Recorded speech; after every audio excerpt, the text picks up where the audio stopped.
guys, I wanted to take a break real quick from my Sabbath prep. It's Thursday and I do Sabbath prep on Thursdays and Fridays because I can't do it all in one day. So, but I wanted to kind of talk to you a little bit about the latest in the saga that is my life right now.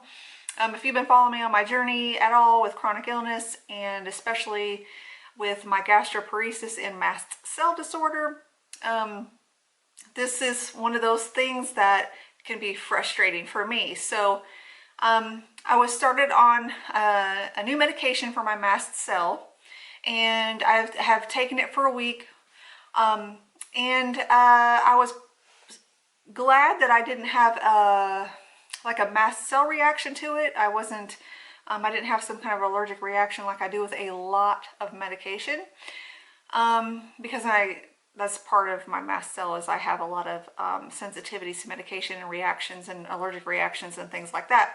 So this, I didn't have that, but as this week has gone on, I kind of noticed some things. I want to preface this by I did not read any of the side effects for this medication because I didn't want to have any preconceived things about it. So yeah, because I just didn't want to really know, and so I didn't really read anything about this medication, which it's one of the first times I've ever done that, and it's kind of, I should have, let's just say that.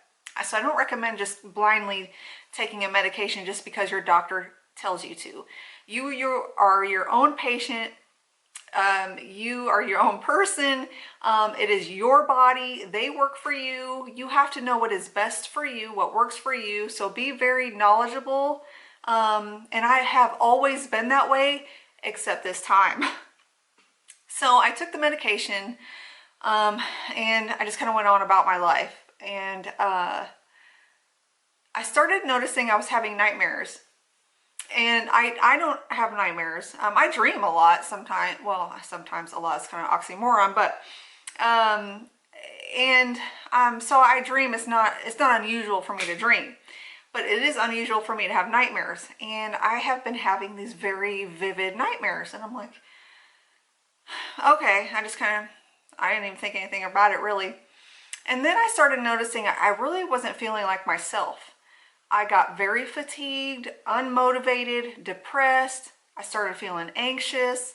I was like, I cried. Like, I was crying for like every day for the last 4 days for just silly things, like, which is not like me. I don't know. So I thought, well, this is weird. So I got on one of my mast cell groups, and those people know a lot. So I kind of asked them if anyone was taking this particular medication and if they had any nightmares or anything with it. And so I was directed that, yes, in fact, you can have nightmares with this medication, but that they strongly recommended I go read the side effects. And I was like, okay. So I did. And when I did, I was shocked. So what I was experiencing with the nightmares, the anxiety, the depression, the fatigue, unmotivated, not feeling like myself, feeling off, didn't feel right, lost a lot of progress that I have had with my energy and everything like that. It just kind of shut down. That is all side effects of this particular medication. And so, and it can be dangerous because one thing I didn't mention about the side effect with it is suicidal thoughts. Now, thankfully, I didn't really have any suicidal thoughts, but I think that if I would have stayed on the medication, it probably would have head that way, because people with gastroparesis already have a tendency to get very down and, start thinking about, this is not good. So, but I didn't have that. So these are really dangerous side effects. They're called neuropsychiatric reactions. And so there's something there with the blood-brain barrier, I guess. I don't know. But needless to say, I stopped the medication. It's not for me. There's no way I'm going to take that.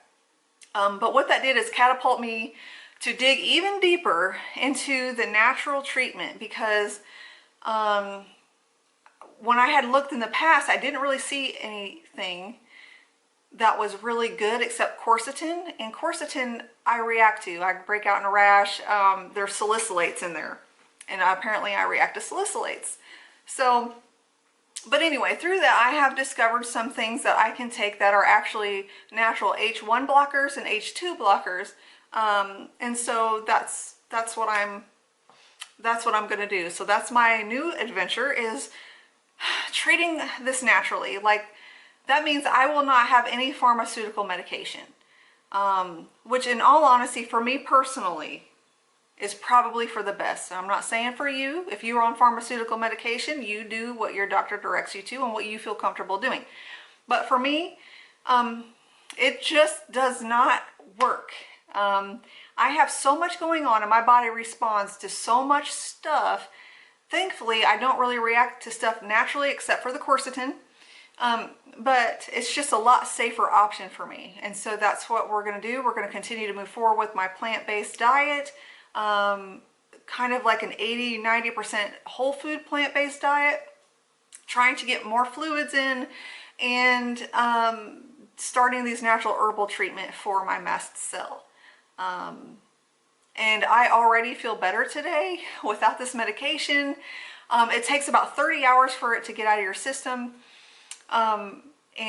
Yeah, so it's been out, it's, you know, still flushing it out, but I have my energy back today. I don't feel depressed.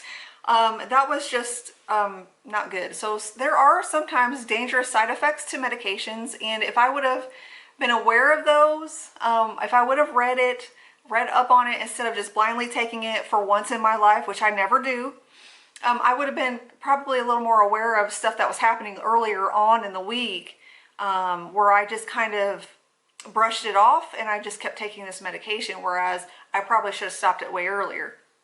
But anyway, that's the update. And that all being said, just, you know, make sure you're educated. Don't just do things just because your doctor tells you. Doctors are humans and they make mistakes. They don't know everything, believe it or not. And if you are chronically ill, a lot of times you know what's best for you and your body. That doctor sees you however often, but they don't really know what's the best for you. They just have a blanket thing, you know, what's good for these people with this disease. We'll try that. But sometimes, you know, it doesn't always work out and it can end up being dangerous. So that's just my 2 cents.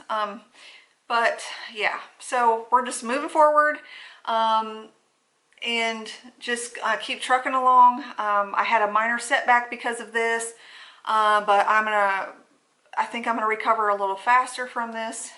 So yeah, I'm still going July 8th to get the internal heart monitor, because it's not going to give me any medication or anything like that. It's just going to watch. It's just going to monitor my heart from the inside, just literally under my skin. So we're going to move forward with that, because my heart is still having things. It's doing things still. I'm still short of breath sometimes.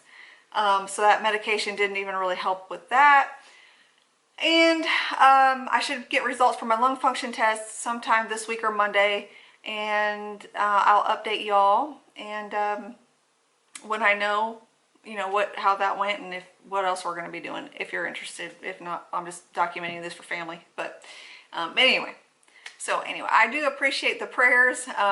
You know, they mean a lot. So thank you so much for doing that, and I pray you continue to just keep me in your prayers, and that I just, you know, we just keep moving forward, keep making progress, getting better and better and better every day. And now that I'm not going to have any pharmaceuticals in me, that may actually happen a lot faster. So who knows? But anyway, and I will see you in the next video. Blessings and shalom.